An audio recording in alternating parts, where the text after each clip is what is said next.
Today is eternity. In eternity, there is only awareness. Awareness of the infinite, that which is beyond description.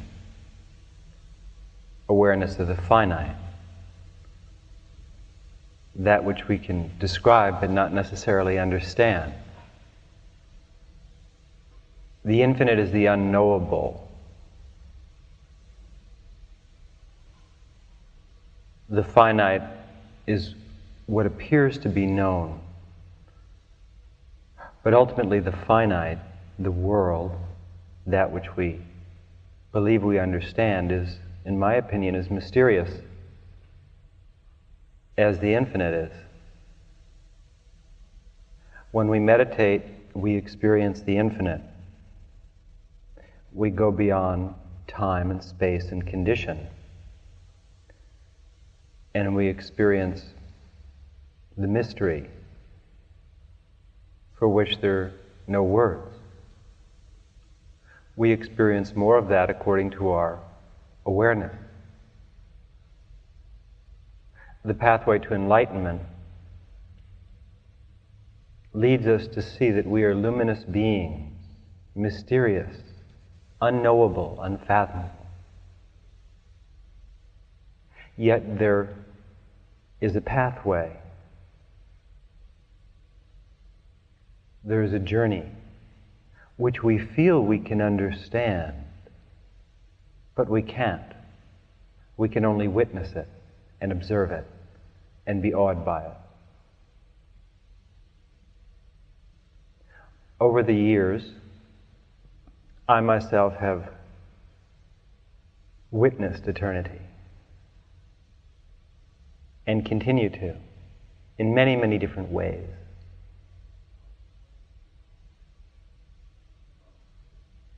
There is no end to our realization, and there is no end to perfection. Ultimately, we're just confronted by the wonder of it all. Beyond reason, beyond morality, beyond rationality.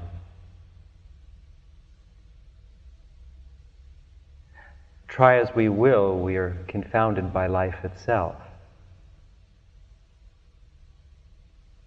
And while we invent splendid ways to frustrate ourselves, and we make a knot which appears to be very hard to unravel, which we call our lives, life itself unravels it. Life ultimately puts all the loose ends together, rounds and shapes everything perfectly, effortlessly. We have much to learn from life. This is the study of meditation.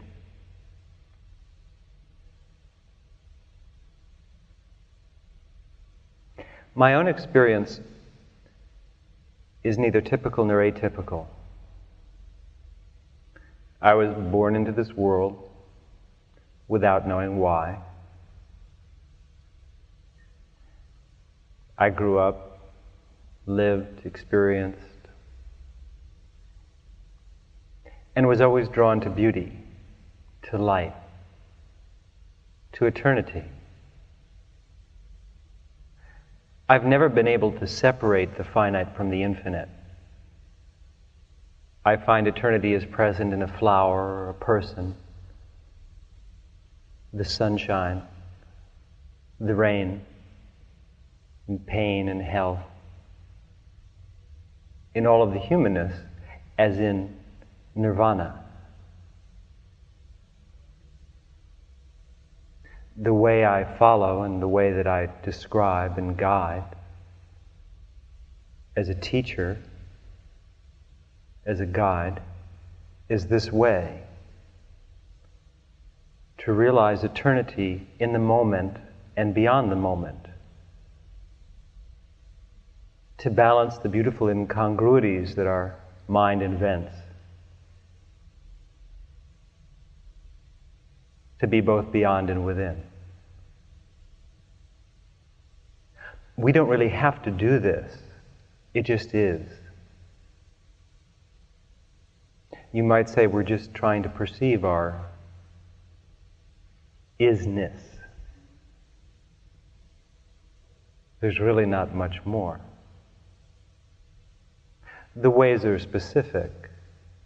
The methods make no sense. The techniques are numerous.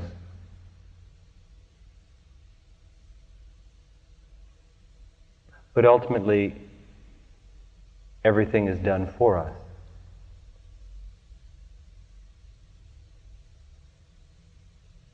Today is the summer solstice. In this world, it is the day of the greatest light. We celebrate the summer solstice because we celebrate light. We celebrate the winter solstice because we celebrate night also. Night not being connected with evil, light not being connected with good. Both light and dark are eternity. Human beings assign relative values to colors. But beyond the relative, there just is what in Zen we call suchness.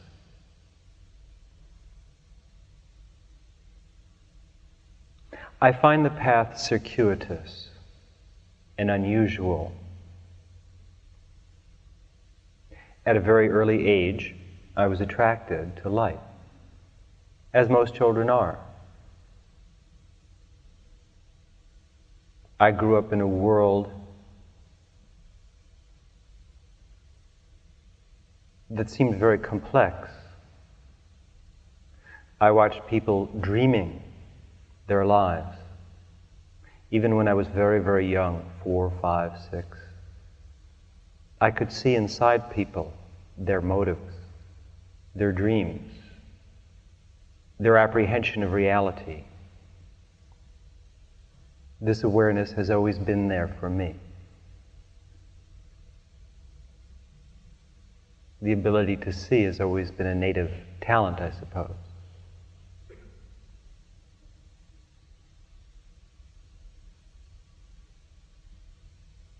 I've gone through many steps and stages in my own spiritual development.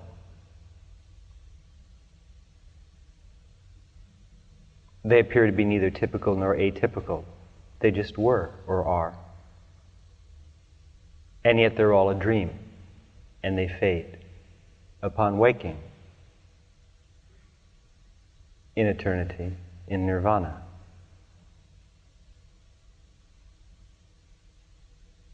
I've always found God in love, in selfless giving, in art and literature and poetry, in people, the people of the world, in plants and nature,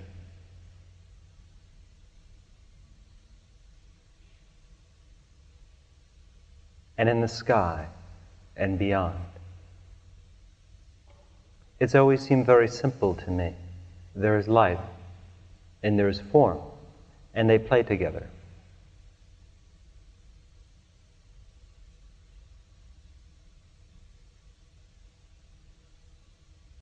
So when I was very young, it was very clear. The way was apparent. Then they sent me to school. And things became very, very confusing. Fortunately, I had an interesting balance. I had two parents who were somewhat unusual. I was very lucky, and always have been. Life seems to have taken vast exceptions for me, but I suppose each one of us could say that. On the one hand, I had a father who was strong and kind and loving beyond, at least in my case, anything that I could understand. And at the same time, who was extremely puritanical, who had been raised in a religious tradition with extensive morality. I had a mother who was very developed psychically and spiritually, who was very remarkable in many, many ways, who is, in a way, an opposite, a complete liberal in every sense of the word, interested in women's liberation before it was the fashion,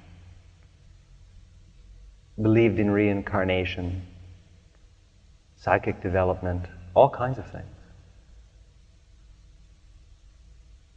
So it was interesting to have both a very conservative and very liberal parent.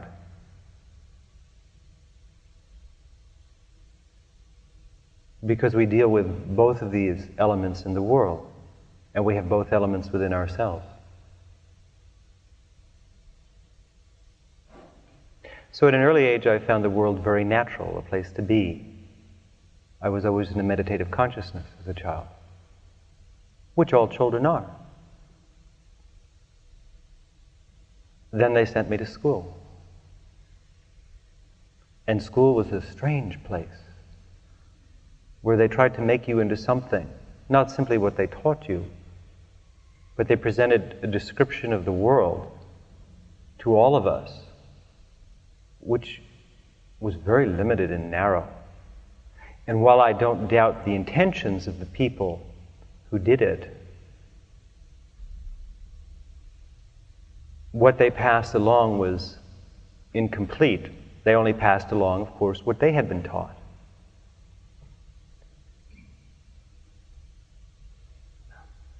I found that the breakthroughs for me, as I went through school, junior high school and high school, came through sexuality, came through explorations of consciousness in reading and loving, through friends, through time alone in nature, through yogurt,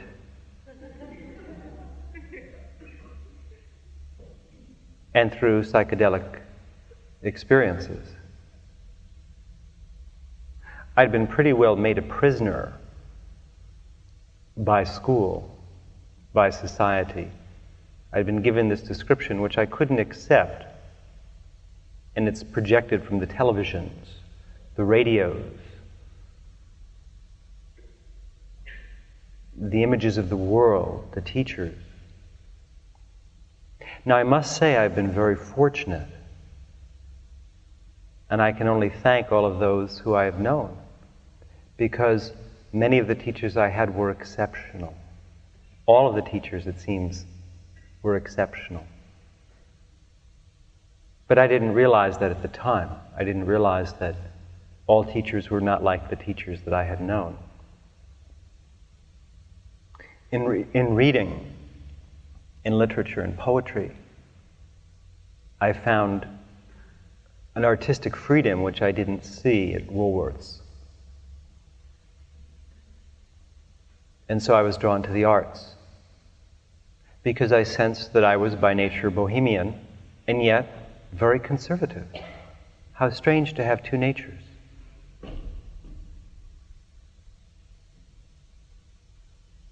So I would read a great deal,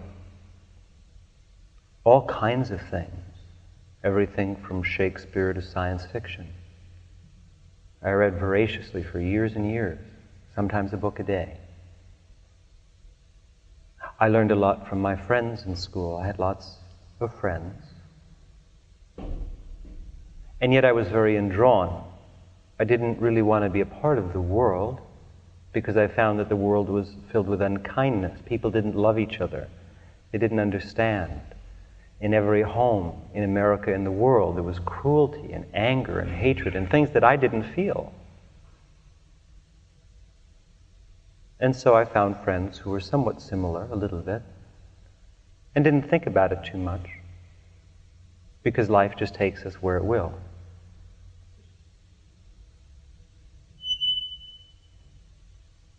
I found growing up that love and sexuality was a wonderful way to understand existence. Because when we love, it takes us beyond ourself. Otherwise, we're just absorbed with the preoccupations that we invent. But when we love someone, we can do something magnificent. We look beyond our own immediate needs and we become more concerned about the welfare of another. So I was attracted to poetry, which is perhaps the purest of the art forms, where love is the medium of exchange and the nobility of love is considered. It's a land of higher ideals. I was very drawn to music, all types of music, from Beethoven to Jimi Hendrix, finding that a great deal of music offered nothing but the description of the world that I was given in school, but that there was creativity in music, that there were musicians and composers who obviously were expressing a vision that was beyond the mundane, beyond the ordinary. I was very fortunate, and always have been, that the women I met and fell in love with were exceptional. From my first girlfriend at 15 to the woman I married when I was 21, to all the remarkable women I have known, either as friends or lovers. I think I've learned more from women than anyone else, and perhaps from love. What a wonderful testing ground. What a wonderful place to see and sense our limitations, to feel the pain of the ego, to be remarkable, which is to be ordinary, and to give without wanting anything in return. To know that the pain reflects your state of awareness, and to not be able to hide from it. To know that the self-giving reflects your state of awareness, and that will be the absence of pain when you love really freely.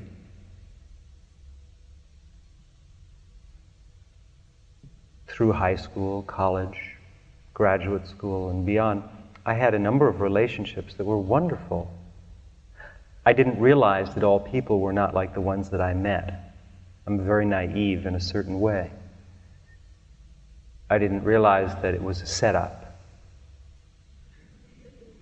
that eternity was leading me on, that the women that I met were exceptional, extraordinary, tremendous purity, tremendous gentleness and self-giving and power. For some reason, the women in my life have always been extremely powerful. And I've learned a great deal. From that, I've learned that we're all women when we're complete, and we're all men when we're complete. So love was where I learned to go beyond myself, essentially, and the arts, through relationships, through sexuality, to look outside of myself and to know without any question when I was being selfish because it would hurt, and to know without any question when I was being selfless, which is to be ordinary, because it wouldn't hurt. It would be elevating. Then, of course, as was the fashion, I explored alternate states of consciousness at one period of my life through psychedelics, as was the fashion with all my friends. We all did. It was a time period, I suppose, in the 1960s, when a generation of souls, or part of a generation in a particular country, looked at the established society, looked at the pettiness, the greed, the hate, and rejected it, and tried to create something new. The creation neither succeeded nor failed. It was another experience. We sought a tribal society, to be close to each other, not to sit behind a television with our families and not see our families, but just to watch the evening news and the inane comedies designed to pacify the multitudes, but rather to explore ourselves, to come to some definition of what this world is, what life is, to at least live it while we're here. So we experimented, and we experienced many altered states of awareness. We used the power plants. And I did that for a year or two. Then, of course, when I was 19, I was very drawn to meditation. Oh, even with the use of the psychedelics, it was all based around the Tibetan Book of the Dead, using them to experience enlightenment, or to try to. But then when I was 19, I started to meditate. And as soon as I started to meditate, I went into samadhi, although I didn't know what to call it at the time, and never used another drug, and never have. It was no longer necessary to alter my consciousness through the use of these things.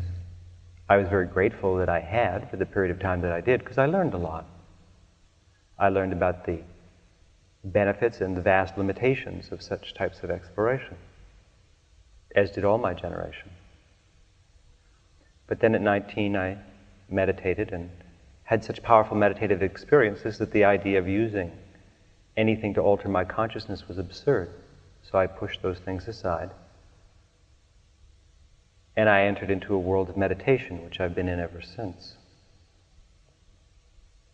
I meditated on my own for some time, read spiritual books, became a vegetarian, and had incredible experiences every day, every meditation, where I was just thrown into the infinite, never realizing that other people didn't necessarily have those experiences in meditation that quickly. I never considered myself to be special. If anything, I considered myself to be awkward, and still do sometimes.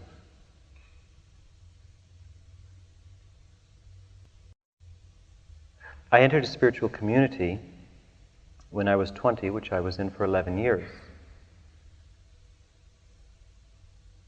with very strict meditative practices with an Eastern teacher.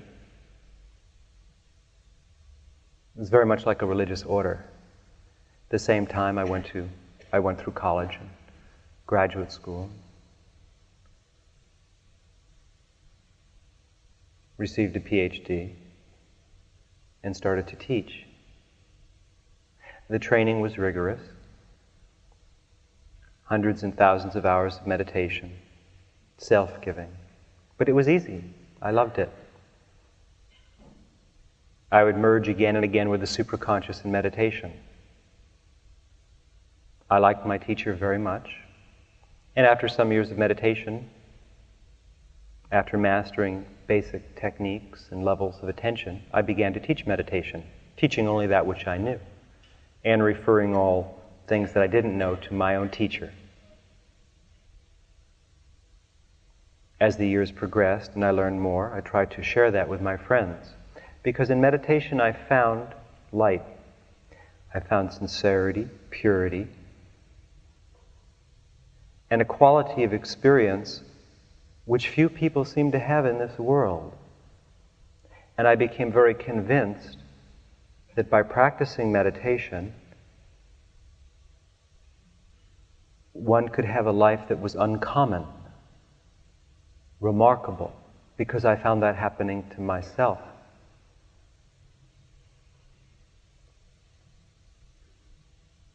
At the same time, I was very immersed in the world. I'm very worldly. I love the world. I was immersed in my career, in school, in graduate school, in teaching. I married for a time. And again, as my meditative experiences grew, I had wonderful relationships. I just met the most wonderful women who meditated and shared certain understandings that I had. And our time together was invaluable, as was my time alone. I was drawn to be very solitary as a scholar. I lived a very quiet life, aloof, with my books, with my walks in nature, and meditating, of course, with my teacher, and living in the world of a spiritual community. At the same time, I was very drawn to people I loved, to my family, to my father, to my sister, to my brothers.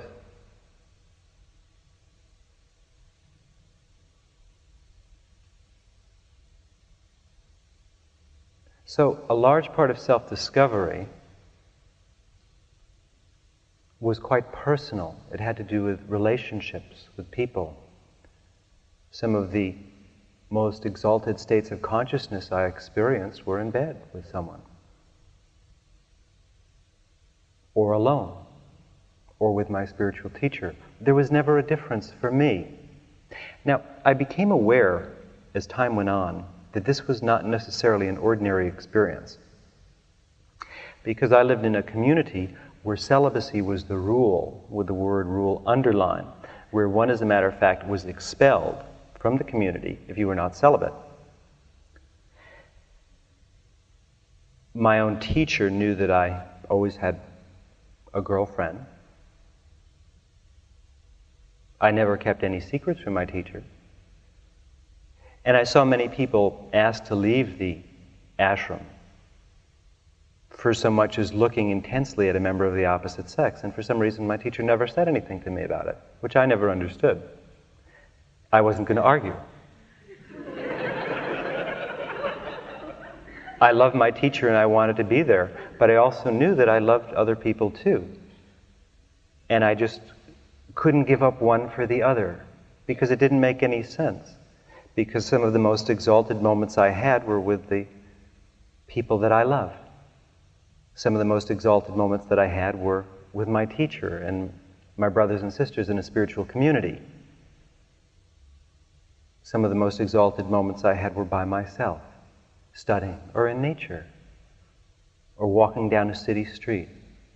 I found light in the darndest places, or it found me. During those years, the past life recollections began. Psychic powers developed. My meditation increased, and I found myself changing over and over again, becoming someone new almost every day. The form that I had known, the person who I had grown up with, went away, and someone else would come. Another self that was a little more refined, that had a little more purity, a little more humility. Not too much, a little more. Because I was quite egotistical. I thought I was quite wonderful. I did very well in school. I had lots of honors. So I thought I was quite smart. And I, of course, had to find out that that's quite ordinary if you work hard. So I seemed to be leading a very incongruous life from the point of view of the definition of the community I was in. Yet I noticed that my brothers and sisters in the community, my friends, were not too happy. They seemed to have a lot of trouble with sex. It was a very touchy subject for them. Some of them looked quite askance at me, as a matter of fact, because they knew that I had a girlfriend, which was, of course, against the rules. And they didn't understand why my teacher tolerated it. But I had a respect for all the students of my teacher, because I felt if they were with my teacher, they were special. I had a terrific love of my teacher. He was my whole life.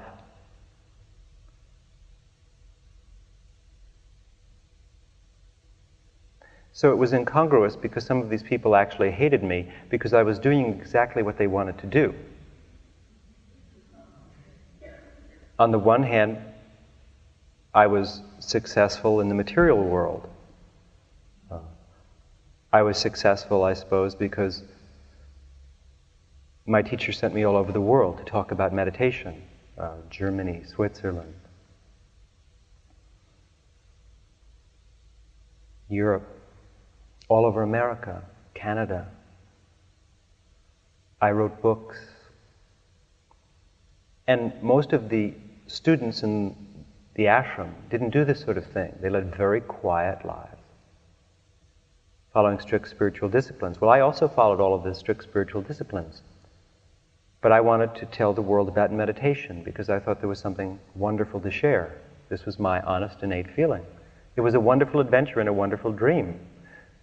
So I would drive thousands of miles, travel, all at my own expense, to do this. And hopefully positively influence many people to learn about meditation. Hundreds of people became students of my teacher through the talks that I gave. And their lives seemed to benefit and improve. And as time went on, I changed. The more I worked for others, the happier I was. The only incongruity in my life was that I had a girlfriend. Everything else seemed to be going well.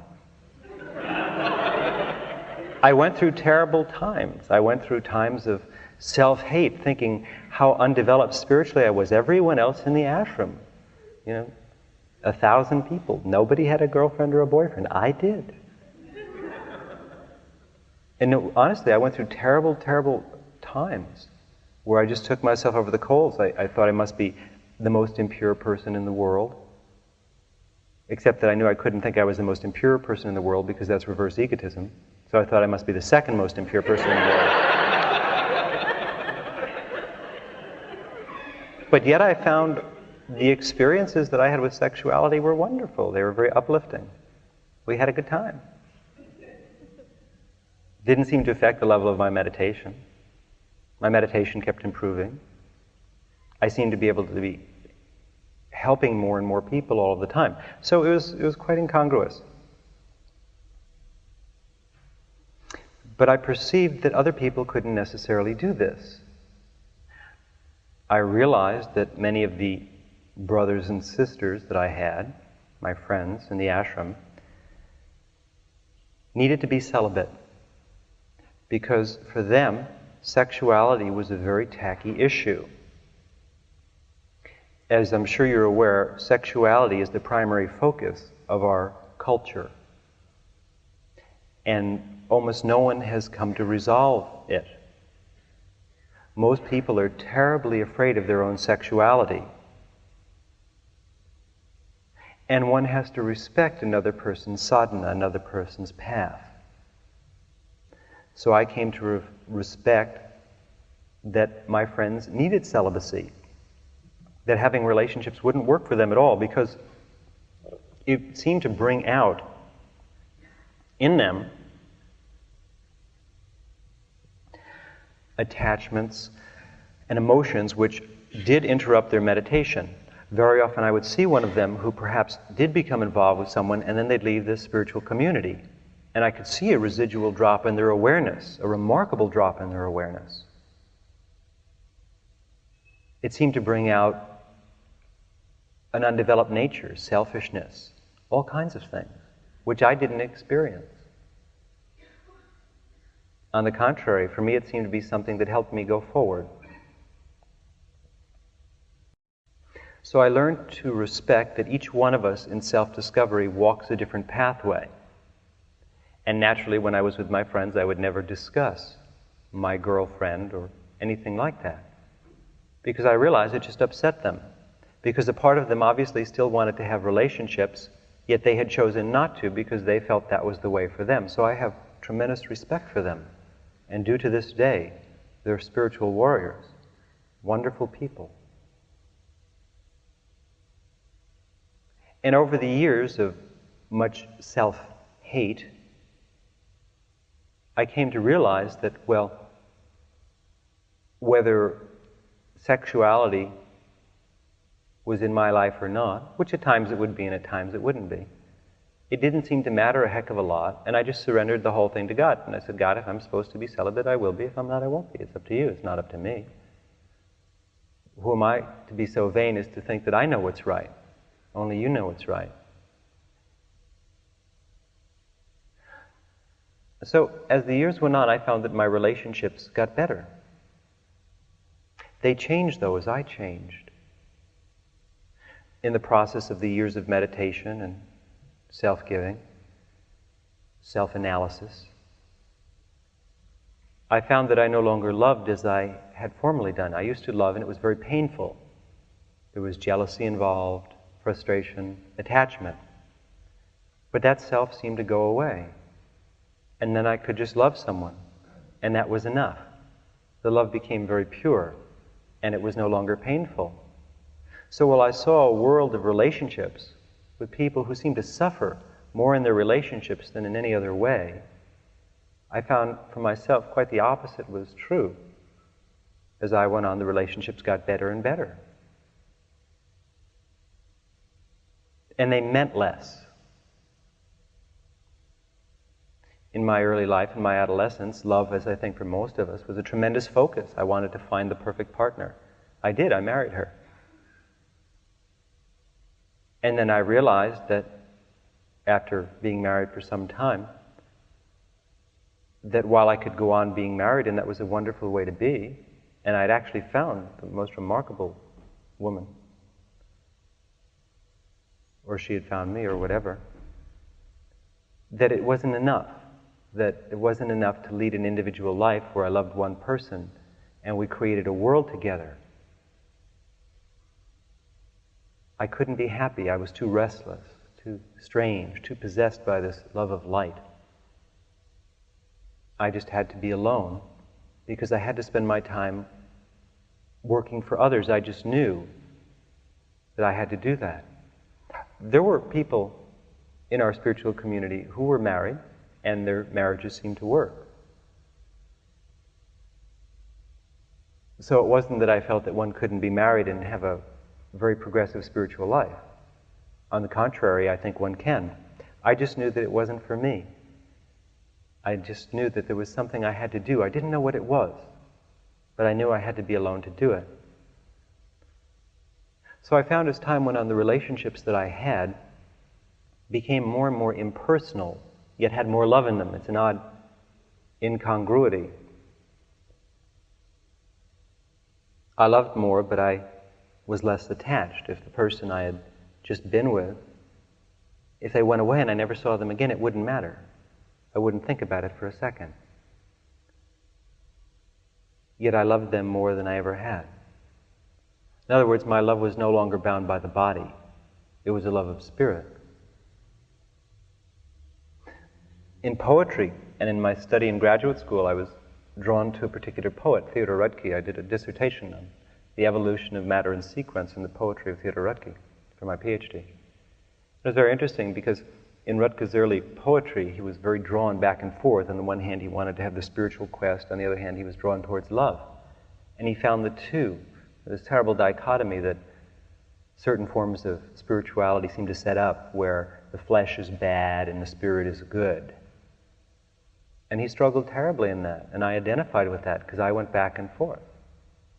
But then ultimately, in his later life, he came to see that body and soul are one. That everything is the same, that everything is spiritual. It's not a question of what we do, but of intent. And it's as spiritual to be alone as to be with a partner.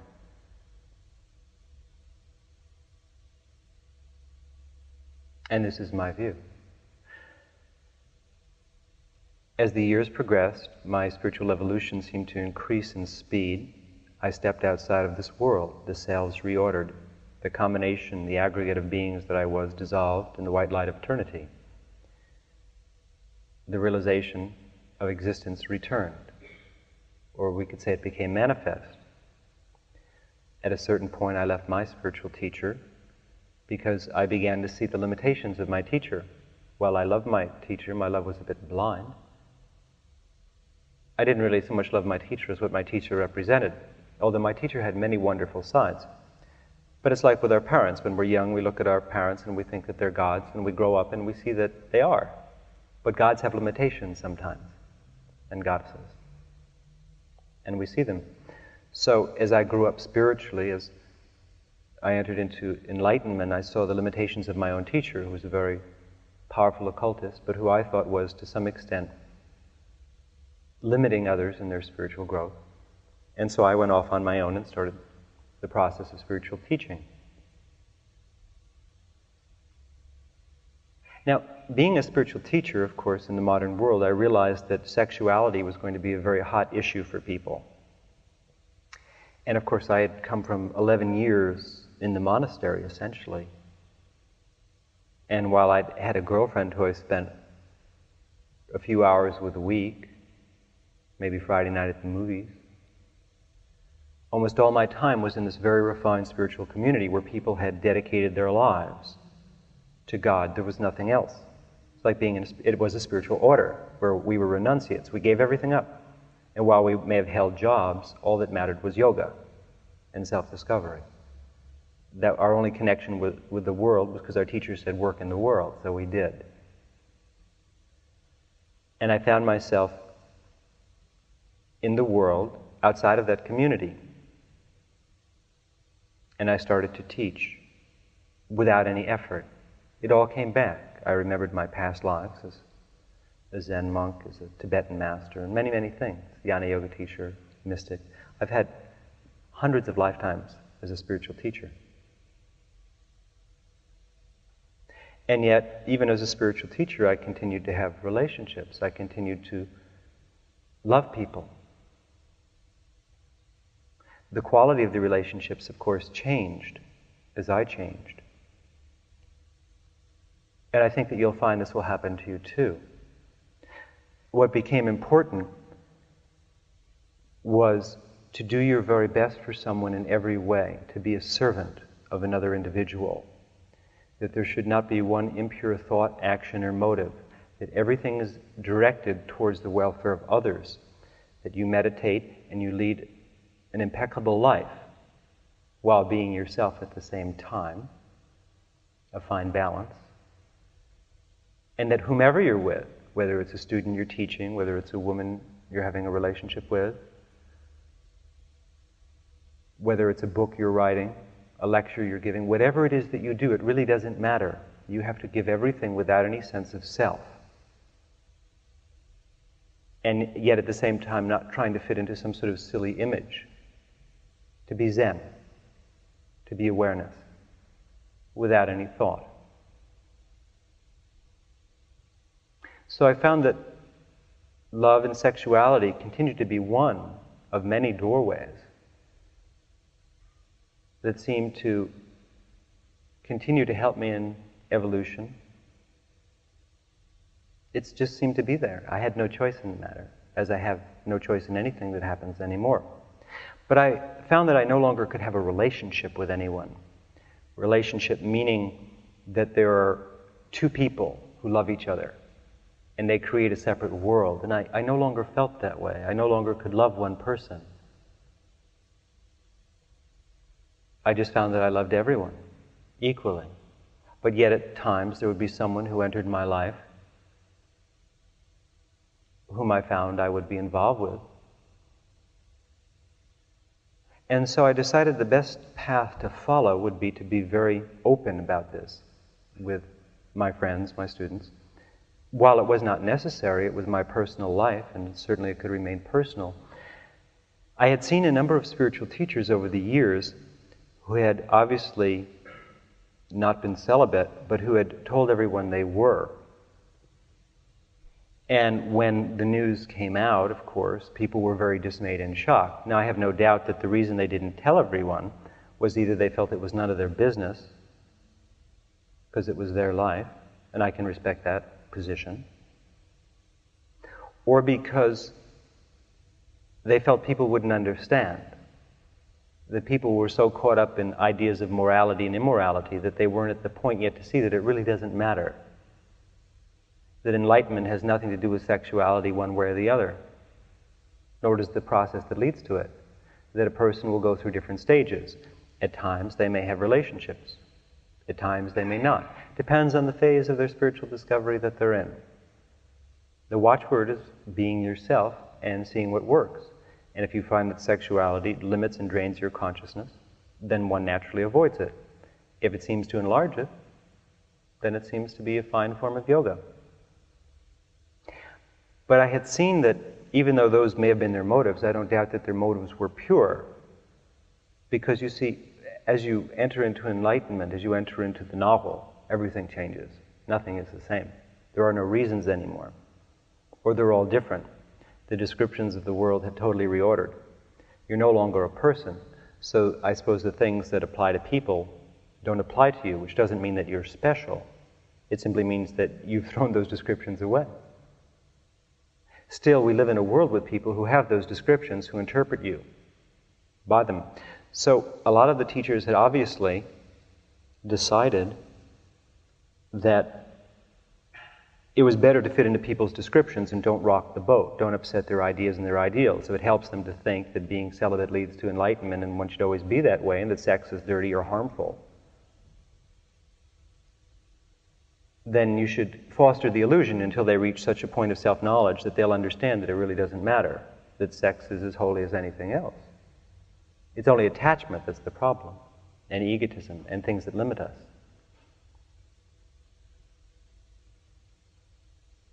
But I saw that these feelings ultimately led to their downfall when sooner or later either one of the young men or young women or whatever who they were involved with would suddenly declare to the world that they had slept with Swami so-and-so. And wasn't it wonderful? Maybe they felt special for some reason. I don't know. It's no more special to sleep with one person than another. What's the difference? It's all a dream anyway. But anyway.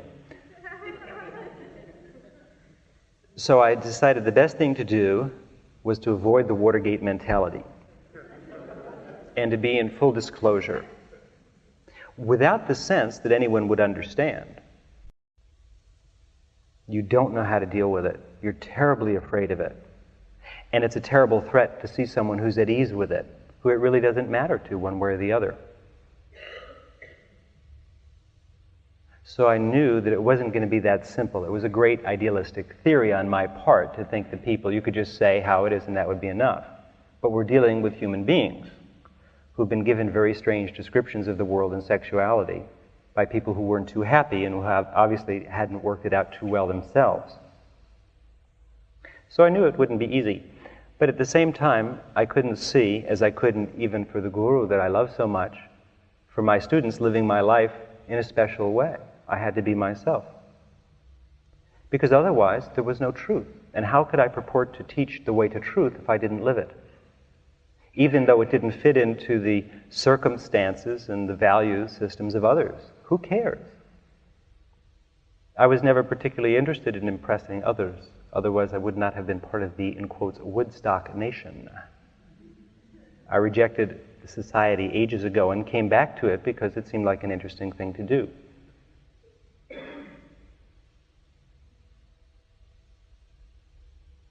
The opinions of others really don't matter. What matters is truth. And truth, as we learn, as we progress spiritually, is a very, very complex affair. No pun intended.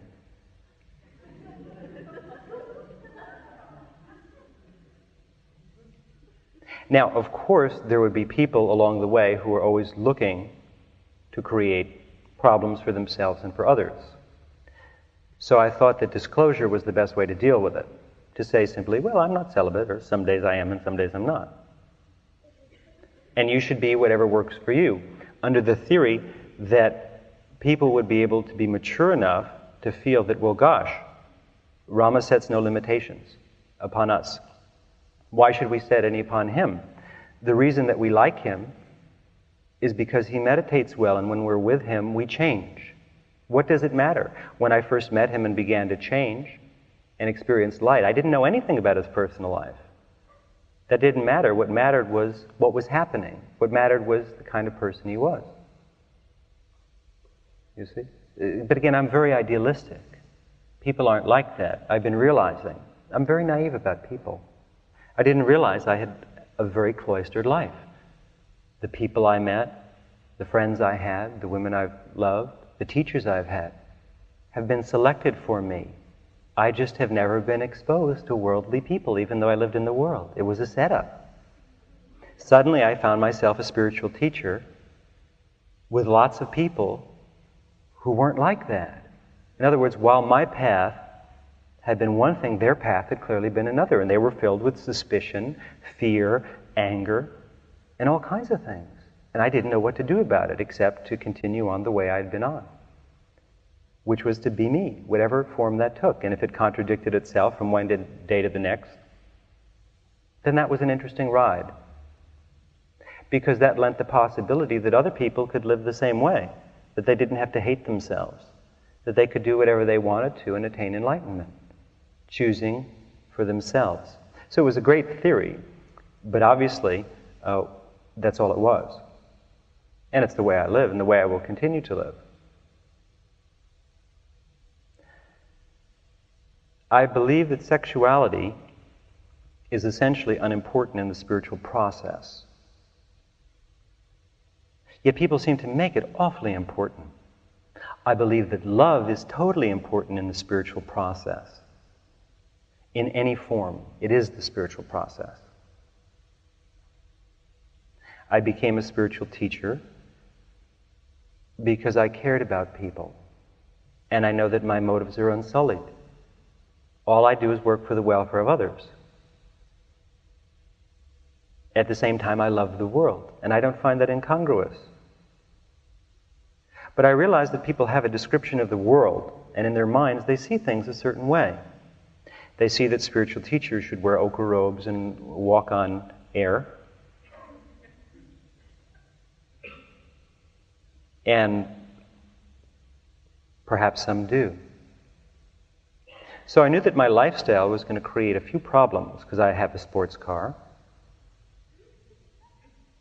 and I have women that I love, who I spend time with. And I thought that that might rock the boat a little bit. Then I said, well, now the Sufis do that.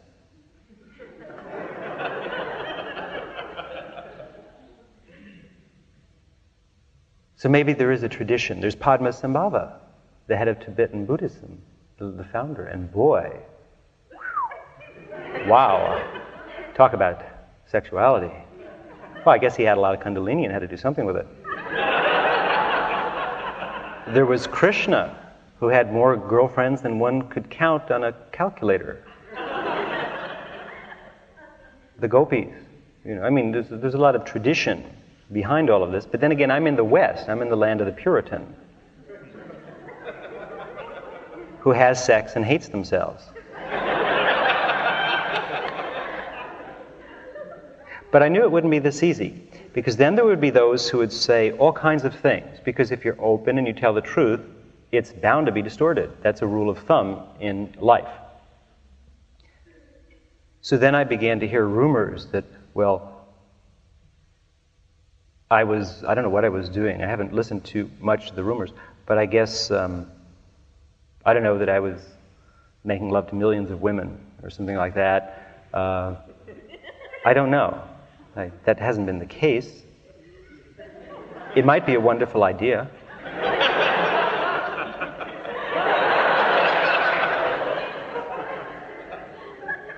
But to be quite honest, I haven't the time, because I'm very busy. It's very demanding running a spiritual community. It might be a heck of a lot more fun than some of the things I do. But the reason that I've always had a relationship, or whatever we call it, with someone is because I fell in love with them. I've been very fortunate. Without one exception, all of the women I've ever met and been involved with have been wonderful, remarkable, absolutely remarkable. And I feel they've all been my teachers, as are all of you my teachers. I also knew my stand on the gay issue would be very misunderstood, and is. Most teachers say that to be gay is very bad spiritually, that there's something wrong with a person, and I don't see that at all.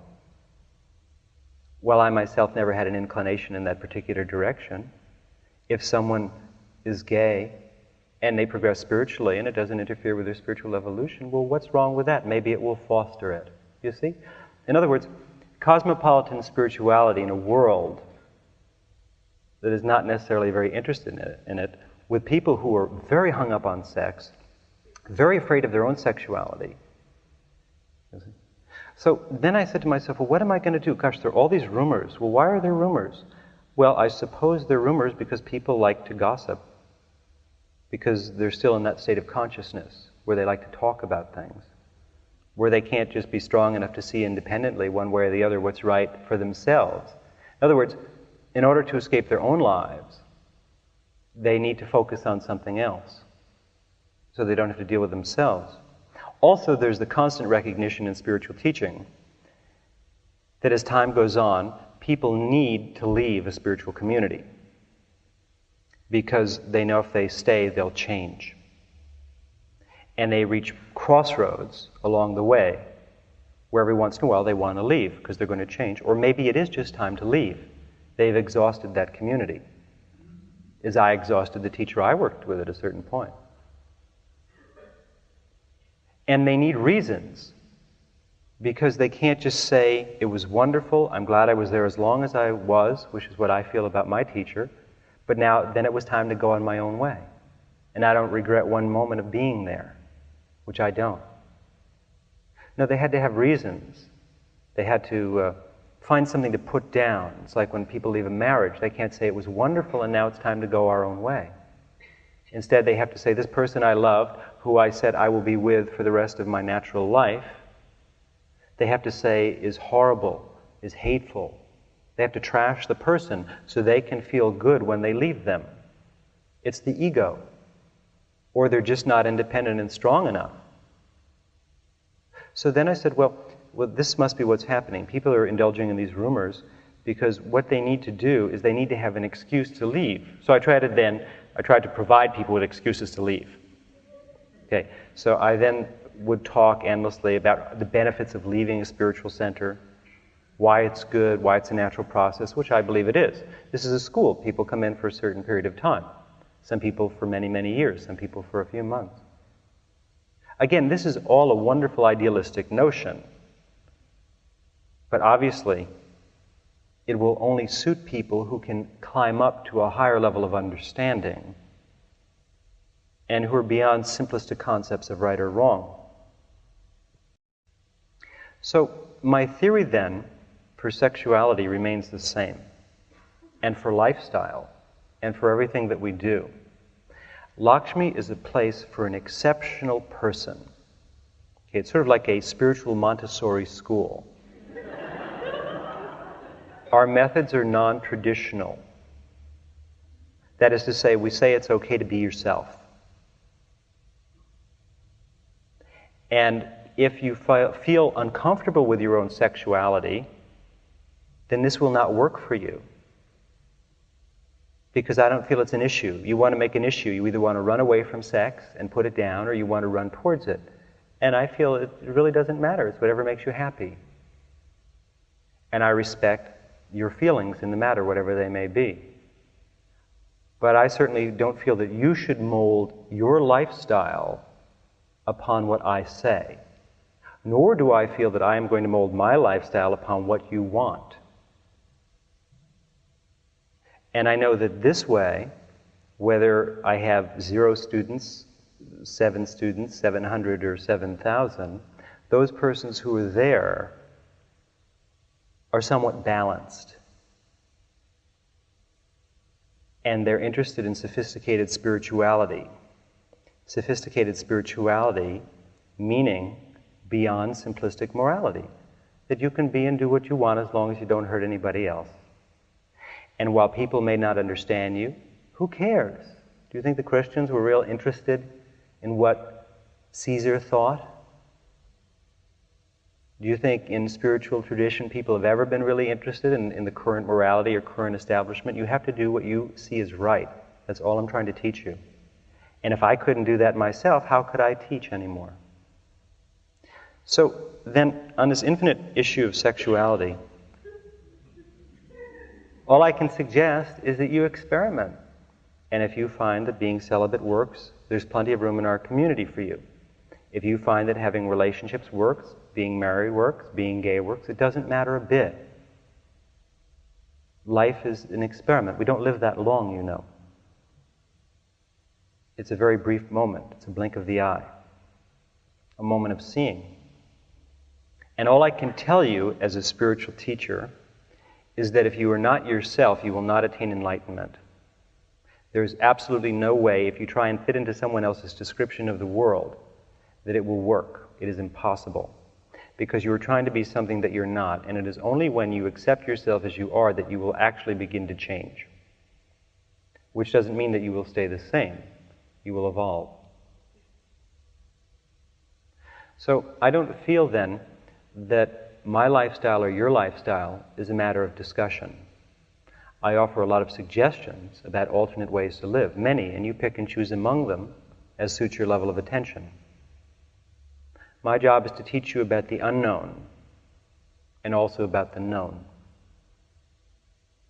And I use the various energies and powers that seem to come through me, which you experience, which is why you're here to do that. But essentially, you and I are friends. And I don't examine your life or question it. I believe that you are doing what is right. And you have to have the same faith and trust in me. And if you don't, gosh, then you should use that as an excuse not to be here. It's a marvelous excuse. But I'm just going to, as Bob Dylan once said, keep on keeping on. I'm definitely not going to change. If I didn't change for the teacher I loved more than anything in the world for 11 years, I'm certainly not going to change for anyone else. Because it's something that we don't control. We have to be ourselves, whatever that means. And my point is that you can be sexual, non-sexual, asexual, bisexual, trisexual, any kind of sexual or non-sexual that you want. And it really doesn't have a lot to do with enlightenment. And while you may have gone to churches where they told you that sex is dirty, bad, harmful, awful, or whatever, I don't think so. And while people may come along and promulgate rumors about what I do or about what you do, I don't think we should listen to them. I don't think that one has sex with someone to teach them something. I think it's because you fall in love with them. And whether that's for a short time or a long time, that's just whatever happens. I hope we learn from each other, as we do in all aspects and processes in our life. But I think it's time everybody grew up and stopped being so petty about their own lives or other people's lives, and instead turned their attention towards what matters, money.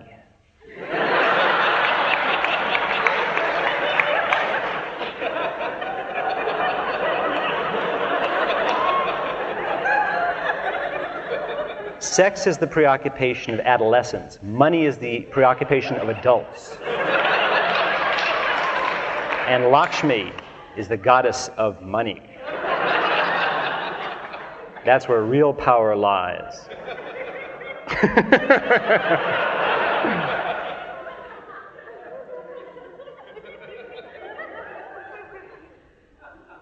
While you're all worried about sex, the world is out there making money. You should catch on. And then there's the superconscious.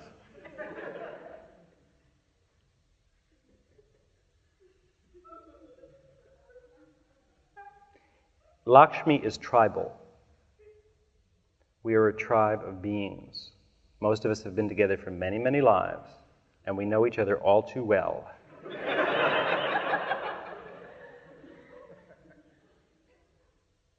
And we've seen each other in good times and bad times, in sickness and in health. At death we parted and we came together again. And I will see some of you go and come back again, as I have in other lives. I've seen you married, I've seen you with children, I've seen you dying, I've seen you being born. I'm used to it. I'm like a family physician who's been around a long time. And you don't surprise me. You don't surprise me if you hate me, if you love me, if you hate each other, you love each other. It doesn't matter. I just ask that you try not to hurt others. Yet you have to be yourself, you know. Don't be afraid to be yourself. Some people say, well, gosh, I just can't do that, it'll hurt somebody. No, you have to be yourself. When I say don't hurt someone, I mean overtly. But if being yourself means that someone else's attachments will get hurt, well, that's the way it goes. We try and be kind to a person, but ultimately you have to follow truth. But we try and do it with kindness to others. So I think it's time everybody adopted a more professional attitude about their lives. In other words, don't focus so much on your relationships. Have fun with them. Or if you don't have them, you don't want them, have fun with that. But don't bother what other people in the center do so much. If one of your friends is having a relationship, you see, the only reason you won't like it if they do is because if you want one and you're jealous. And you can't deal with it. You can't deal with your own sexuality. Men are terrified of their sexuality. They're all afraid of impotence. Women are terrified of their sexuality because they've got so much of it. And we live in a society that says they don't. And it's very incongruous.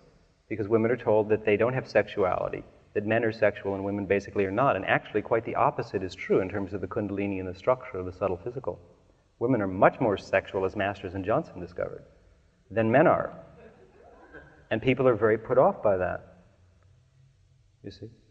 But it's all just light, it's all just energy. What's the difference? Always remember the story of the Zen Master.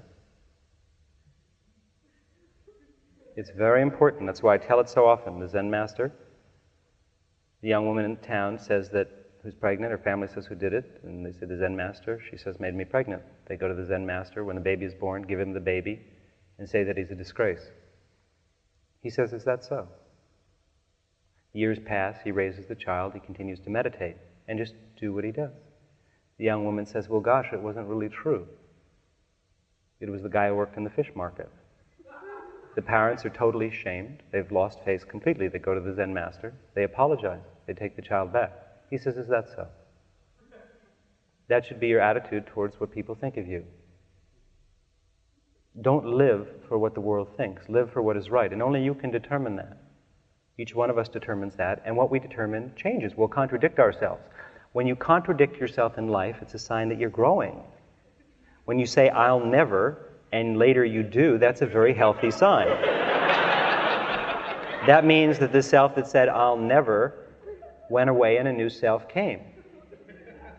Live with yourself. You're a living contradiction. But don't hate yourselves because of your sexuality. Be yourselves. If you're in relationships, they're a wonderful doorway. If you're not in them, then that's a wonderful doorway. And as far as I'm concerned, I just do whatever I do. But I don't use sexuality as a method of teaching, particularly. Sexuality, I think, is a little bit different for me than it is for most people in that there's almost no body awareness whatsoever. It's just light, but that's how everything is for me. But that doesn't mean it's special or mean I have special privileges or I can do something you can't do. That's ridiculous. Everybody can do whatever they want to do. We live in California.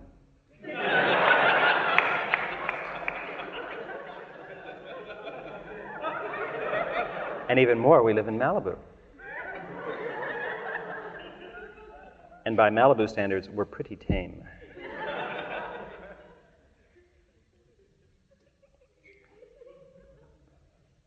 So, you can do as you will. If this sophisticated, immoral, moral, spiritual process is too much for you, I respect that. And if you can't handle the fact that someday you might be enlightened and still fall in love with people and love them and be with them, and if you can't deal with that, if you hate yourself so much and hate your sexuality so much that you think it has no light in it, then I don't blame you for rejecting the way I live. If you think it makes a difference if I have 10,000 sports cars and 10 million girlfriends and lead a very flashy life and eat at only the most fashionable restaurants, which I don't. But if that would make a difference in what we do, in other words, if you can carry my lifestyle to the most absurd proportions in your mind, and that would make a difference in our meditation process, then you shouldn't work with me. I don't think you should work with any teacher, because you don't know what it's all about yet. You should come to the fashionable restaurants with us and have a good time. Because we have a good time. because God is in everything. Now again, this is advanced spirituality. I don't think most people can handle it. So my choice is to either drop it down a number of levels or to just continue on, knowing that those who can deal without rules and without conventional morality will have a good time with it. Of course, the opposite condition is obsession. Then there are those who think, wonderful, now I have license to go do whatever I want. Well, fine, if you need that, if you were so hung up that you were just waiting for someone to say it's okay, it's spiritual to go out and have sex with your friend, I'll say it, it's okay. Now you can go out and do whatever you want to. I really don't think you needed my approval. You're grown up now. You're over 18, and you can do whatever you like. Except that you've been conditioned, and you know and I know it's not that simple. So here we teach you the way beyond conditioning. Cream rinse.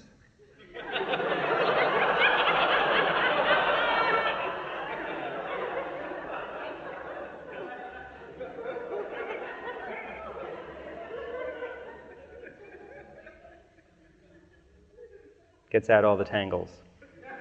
That's enlightenment. Everything clarifies, nothing makes sense. It's not what you ever thought it would be. Who said it should be? Who said it should be to please you? Yet you'll find it's very easy if you just leave yourself alone and be natural. Then it's fun, then it's not a struggle.